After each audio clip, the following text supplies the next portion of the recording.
If all of humanity suddenly disappeared, the real question is not what happens next, but how long it would take for Earth to erase every trace of us.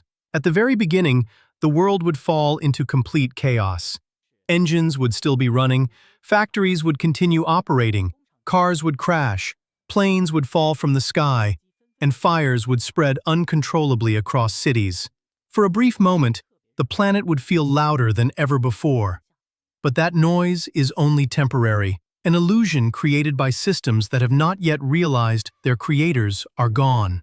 Within just a few hours, everything begins to change, not into silence immediately, but into disorder. Every system that once depended on human control starts drifting away from its intended function. Machines begin to fail, one by one, some shutting down automatically, others breaking completely. Within 24 hours, the lights go out. Modern power grids collapse because they were never truly automatic.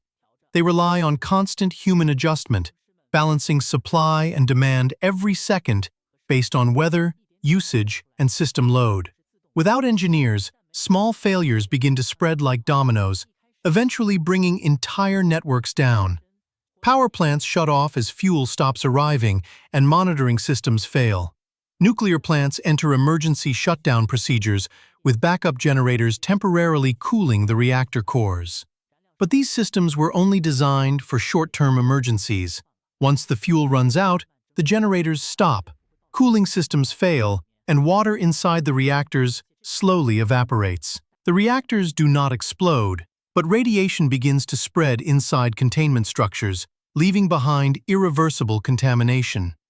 After about 48 hours, the dark side of Earth no longer shows any artificial light. A few places like hospitals, data centers, and military bases may last slightly longer, but eventually, they too shut down. By the end of the first day, cities still exist in shape, but not in function. Human civilization as a system is gone. Below the surface, subways and underground tunnels begin to flood. Within weeks, entire underground networks turn into vast reservoirs of water. Above ground, the changes are slower but just as inevitable. Without cars, machines, or air conditioning systems, cities begin to cool. Buildings, no longer maintained, cannot survive these extremes. Materials expand and contract, walls crack, roads split apart, and seals fail. Water seeps into places it never reached before. Then nature begins its silent invasion. Weeds break through asphalt, vines climb over skyscrapers, and plants grow without restraint. The sharp lines of cities begin to blur, straight roads fade, and structures lose their shape. Human architecture still stands, but nature has already taken control. After 1 to 50 years, concrete begins to fail. Though it seems solid, it absorbs water like a sponge. Steel reinforcements inside start to rust, slowly at first, then faster, expanding and cracking the concrete from within. Bridges collapse early as they require constant maintenance. Once the steel weakens, they give way. Skyscrapers last longer, but eventually suffer the same fate. Windows break, rain pours in, and temperature cycles widen cracks until floor after floor collapses inward, leaving hollow shells that ultimately fall apart. After 100 to 500 years, cities are almost completely gone. Wooden houses rot away, roofs collapse, walls crumble, and everything turns into rubble, then soil, then wilderness. In dry regions, cities are buried under sand dunes. In coastal areas, rising seas and storms wash everything away. In temperate regions, forests return.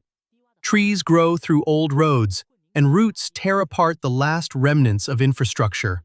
Animals either adapt to the new world or disappear entirely. At this stage, only massive stone structures, or those in extremely dry environments, still remain, like the pyramids of Giza or Mount Rushmore. Everything else, including modern technology, becomes nothing more than debris. After 10,000 to 100,000 years, nearly all visible traces of humanity are gone. But Earth still remembers. Plastic, metal, and industrial waste remain hidden in rocks, glaciers, and ocean sediments. Plastic breaks down into microplastics, entering soil, water, and living organisms, invisible to the eye, but still present. Even small objects like toys may survive in some form, Certain gases linger in the atmosphere for hundreds of years. There are no cities left, no roads, no buildings, but the evidence remains embedded within the planet itself. After 1 million years, humanity becomes part of geology. There are no visible signs on the surface, but beneath the ground lies a thin, unusual layer. A layer unlike anything around it, filled with metals, carbon, plastic, and glass. Even bones remain, especially the countless identical chicken bones left behind by human agriculture.